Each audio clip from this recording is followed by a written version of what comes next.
Orde Baru saat itu mengelola penyelenggaraan pemilu yang betul-betul di luar dari nilai-nilai jujur dan adil itu sendiri, penuh dengan rekayasa, penuh dengan cara-cara yang saya pikir memang tidak layak kita sebut sebagai sebuah pemilu yang berkualitas gitu ya. Nah, yang menarik dari buku ini juga ada satu temuan ataupun cerita di mana rancangan undang-undang untuk menyederhanakan partai ternyata sudah diajukan ke DPR tahun 67.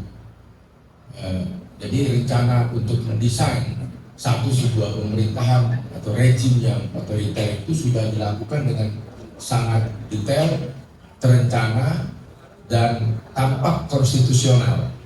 Nah, bersama-sama kita sudah hadir para narasumber top ya. Saya mulai dari paling ujung, Mbak Sarah Siregar dan Yati Brin ya.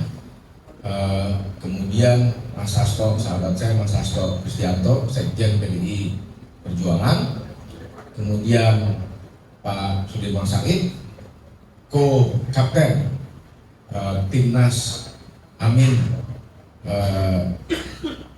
ya, Anies Caimin. Kemudian ini senior saya Pak Asbi Warman Adam, sejarawan, profesor juga dari BRIN. Kemudian ini partner in crime saya Usman Hamid. Ini kita tahu lah dia aktivis terkemuka lah ya di Republik ini dan juga sekarang menjabat sebagai Direktur Eksekutif Amnesty International Indonesia. Ini juga sama kedudukannya, partner in crime bersama saya dalam arti yang lebih positif, Syafiq Ali ya. Kita supaya lebih semangat kita berikan tepuk tangan dulu untuk para narasumber di hadapan kita. Saya mau mulai dari Mbak Sarah dulu deh. Jadi mungkin yang secara singkat yang bisa saya sampaikan ya, memang pada 1971 kan adalah konsolidasi kekuasaan yang bisa kita sebut sebagai awal dari kekuasaan otoritarianisme ya, konsolidasi di awal, dan memang proses itu bisa kita baca, kita bisa lihat hingga Soeharto itu jatuh ya dari pemerintahannya. Nah, kemudian mungkin yang bisa saya sampaikan agak lompat nih Mas Doni adalah dan mungkin yang bisa saya sampaikan di sini, saya tidak akan agak mengulik-ulik buku ini ya, karena mungkin sudah ada expertnya di sini, dan restoran Pak Said ya. Mungkin restorannya ini adalah apa yang terjadi di 1971, apakah fenomena ini kembali terulang, kembali terjadi di pemilu kita pasca reformasi, terutama sekali mungkin dari banyak studi-studi yang sudah dilakukan dan sudah dipublikasikan, bukan ini di level internasional Bapak Ibu, tentang pemilu di masa pemerintahan Joko Widodo. Ya.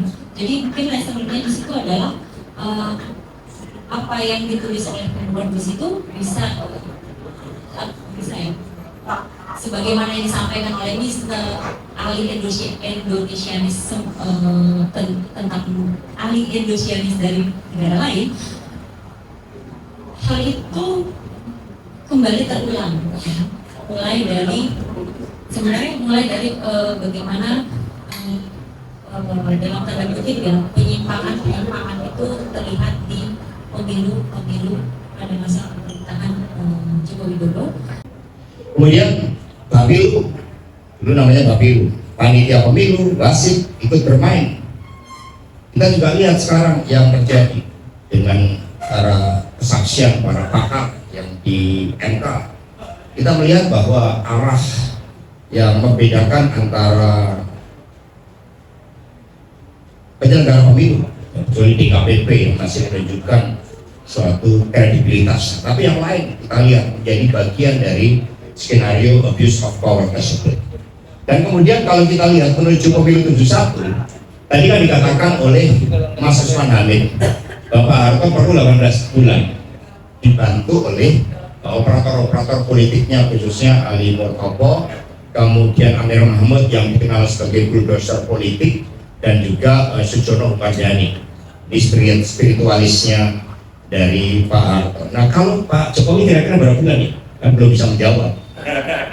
Nah, kalau diukur dari pertama Pak LBP menyatakan bahwa di PDI sebenarnya banyak, ya 70% kalau tidak salah ya, saat itu saya lupa angkanya, yang setuju perpanjangan jabatan 11 Maret 2022, itu artinya 19 bulan Pak dipersiapkan. Kalau beda tipis 1 bulan, kalau ditinjau dari Pak Anwar Usman menikah pada bulan Juni itu 16 bulan Pak. Jadi tingkat politik, maka Kasau sekarang juga saudaranya Bu Iriana. Jadi kalau mau naik pangkat lebih cepat sudah tahu lah kira-kira jalan pragmatisnya kemana. Nah itu. Jadi menuju pemilu sama. Di sini kita lihat ada Permendagri nomor 12, ini sangat menakutkan. Kemudian monoletas PNS masa mengambang, itu semua dilakukan dengan baik, dan penaklukan yang terakhir yang lebih beretika dibandingkan di Jawa Barat memang di Jawa Timur karena ada NU-nya, tetapi cara infiltrasinya sama, cara intimidasinya itu sama. Dan ini adalah suatu konsolidasi pembentukan Golkar yang nggak mau disebut sebagai partai agar bisa memainkan seluruh perannya. Ini adalah obses dari Ali Murtopo di buku itu, bagaimana berjalan secara sistematis dan operasi khusus dilakukan terhadap PNI, NU, itu sudah dijelaskan dengan baik tadi. Kemudian memparpolkan ABRI itu juga dilakukan karena wajah Golkar itu sebenarnya di dalam konsolidasi Orde Baru itu adalah wajah personel ABRI yang memang ditugaskan secara khusus. Ali Murtopo itu memegang logistik, itu luar biasa. Jadi jangan heran kalau PSI balihonya di mana-mana karena ini sama. Ya. Kemudian narasi yang dibangun itu pembangunan nasional, stabilitas politik, keamanan, akselerasi modernisasi pembangunan 25 tahun ke depan dengan mimpi. Ini para akademisi saat itu pun ikut masuk di dalam suatu kampanye akselerasi modernisasi yang dilakukan oleh Ali Murtopo dengan menggambarkan suatu konsepsi yang sangat baik, minus demokrasi, minus kebebasan, minus hak untuk berserikat. Ini yang terjadi. Dan kalau saya coba bandingkan antara konsolidasi kekuasaan Pak Harto dan Pak Jokowi, sebenarnya ada kemiripan. Jadi kalau mula-mula saya membaca buku ini ada gambar Pak Harto dan kemudian ada Pak Jokowi, saya anggap itu karena emosional bonding selama 23 tahun. Tapi ternyata begitu saya lihat secara lebih akademis, itu ternyata mirip. Ini ditugaskan untuk ketemu Pak Rias Rasyid oleh Presiden Jokowi. Pak Rias Rasyid ditugaskan untuk membujuk Bu Mega agar kepemimpinan PDI Perjuangan diserahkan kepada Pak Jokowi. Ini dalam rangka kendaraan politik tadi untuk 21 tahun ke depan tadi. Itu. Nah, ini harus kita lihat, mewaspadai bahwa ketika berbagai saripati kecurangan pemilu 71, yang menurut saya 71 aja nggak cukup, ditambah 2009 menghasilkan 2024, kendaraan politiknya sama. Jadi dari sisi motif, abuse of power, kendaraan politik, bahkan kemudian Golkar. Ini dari berbagai kajian kami lakukan, memang ada upaya untuk mendongkrak, dan kemudian Gerindra dijadikan nomor 3 oleh Opsus. Ini dalam rangka kendaraan politik dari Pak Jokowi.